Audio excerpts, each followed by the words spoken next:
नमस्कार HWF में आपका स्वागत है। आज की इस वाली वीडियो में हम बात करेंगे 17 से लेकर 20 जून के यानी 4 दिन के मौसम पूर्वानुमान के बारे में। क्या कुछ होने जा रहा है अगले 4 दिन के मौसम में, देश के तमाम राज्यों में कैसी हलचल देखने को मिलेगी, कहाँ बढ़ेगी बारिश, कहाँ पर करना होगा इंतज़ार, आइए जानते हैं। तो सैटेलाइट इमेजरी में इस समय बादलों की ताज़ा स्थिति आप देख सकते हैं। साथ ही साथ इसी बीच मौसम विभाग देश के अलग अलग भागों में मानसूनी बारिश के लिए अनुमान जता रहा है। कई भागों में बारिश की संभावनाएं बन रही हैं। देश के कई इलाकों में बारिश अगले 3-4 दिन रहेगी। भले ही हल्की से मध्यम बारिश हो, लेकिन बारिश की गतिविधियां अगले 3-4 दिनों तक जारी रह सकती है। मौसम विभाग कह रहा है कि जो सिस्टम बना था उसके कारण मानसून ने जो रफ्तार पकड़ी थी अब उसमें ब्रेक लग चुका है। मानसून की सीमा जो लगातार आगे बढ़ रही थी उसमें अचानक एक लगाम लग चुकी है। उसका कारण यह है कि पश्चिमी जो भाग हैं यानी उत्तर पश्चिमी भागों पर पछुआ हवाएं प्रभावी हो गई हैं। इसका मतलब है कि मानसूनी पवनें वहां तक नहीं पहुंच पा रही हैं। अगर बात करें मौसमी प्रणालियों की, तो इस समय जिस प्रकार की मौसमी प्रणाली देश पर बनी हुई है, हमारे उत्तर भारत के राज्यों में कम दबाव बन रहा है, मध्य भारत में कम दबाव है, तो बारिश यहाँ पर लगातार होने की संभावनाएं बन रही है। आने वाले दिनों में बंगाल की खाड़ी में एक और कम दबाव का क्षेत्र बनने की संभावनाएं बढ़ गई हैं। एक कम दबाव निकला है, दूसरा कम दबाव आने की संभावनाएं बन रही हैं। बंगाल की खाड़ी में कम दबाव का क्षेत्र बहुत ही जल्द सक्रिय हो सकता है। मौसम विभाग भी ऐसी आशंका या ऐसी संभावनाएं जता रहा है। साथ ही साथ सिस्टमों के बने रहने के कारण इस समय मानसून की जो ट्रफ लाइन है, ऑफिशियल ट्रफ जो है वो उत्तर भारत पर सक्रिय है। मध्य भारत पर भी जो सिस्टम सक्रिय है, मध्य प्रदेश से होकर के एक ट्रफ लाइन जा रही है उत्तरी मध्य प्रदेश से होते हुए, जिसके कारण यहाँ पर भी गतिविधियाँ अभी लगातार जारी हैं। अब आगे क्या होगा हम आपको इसके बारे में बताएंगे। तो ये देखिए 17 जून के लिए मौसम का पूर्वानुमान है। बारिश की स्थिति ऐसी कुछ रह सकती है 17 जून को। पश्चिमी तटीय भागों पर कोंकण तटीय महाराष्ट्र, तटीय कर्नाटक और केरल में भारी बारिश की संभावना है।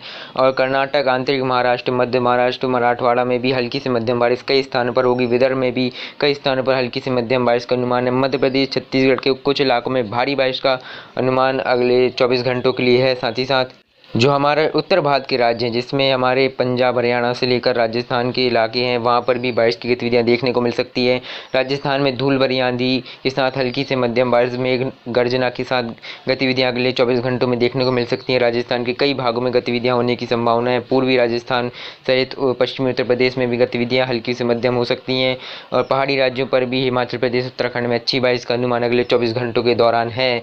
इधर अगर हम उत्तर भारत की बात करते हैं, तो जिसमें उत्तर प्रदेश और बिहार तथा झारखंड में कई स्थानों पर झमाझम बारिश यानी कि तेज बारिश का अनुमान है। बिहार, झारखंड में कई स्थानों पर अभी भी भारी बारिश देखने को मिल सकती है। पूर्व उत्तर भारत के तमाम राज्यों में बारिश का अनुमान है। कुछ स्थानों पर भारी बारिश का अनुमान भी है। यहाँ पर साफ साफ देख सकते हैं कि गुजरात में भी अच्छी बारिश के लिए कुछ और इंतजार करना पड़ेगा। गुजरात में अच्छी बारिश की स्थिति अगले 24 घंटों में भी नहीं है।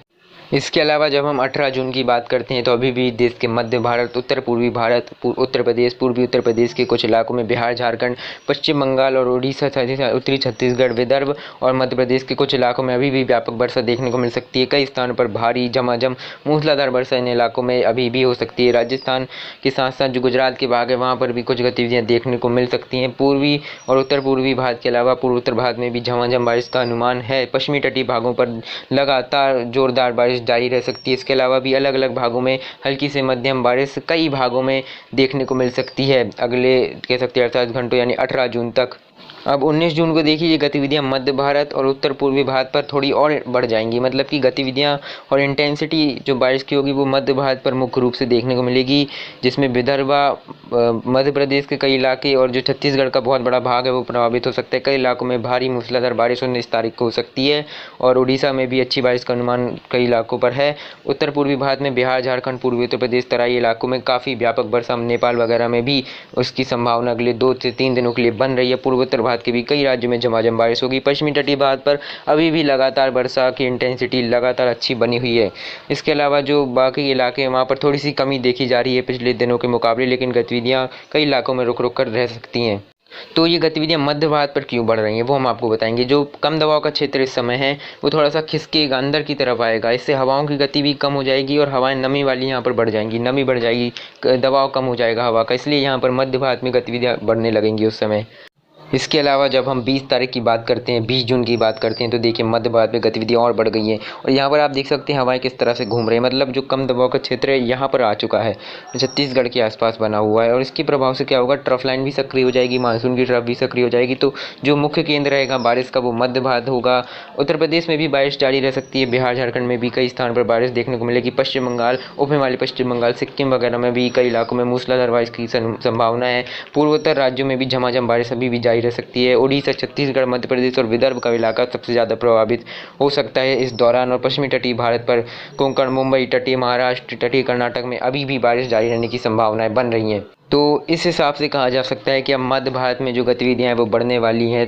छत्तीसगढ़, मध्य प्रदेश, उड़ीसा, विदर्भ तमाम इलाकों में गतिविधियां अब तेज़ हो जाएंगी और उत्तर पूर्वी भारत में गतिविधियां तेज़ थीं, अब मध्य भारत मुख्य केंद्र होगा बस गतिविधियों का और बारिश भी यहीं पर अच्छी खासी होने की संभावनाएं हैं।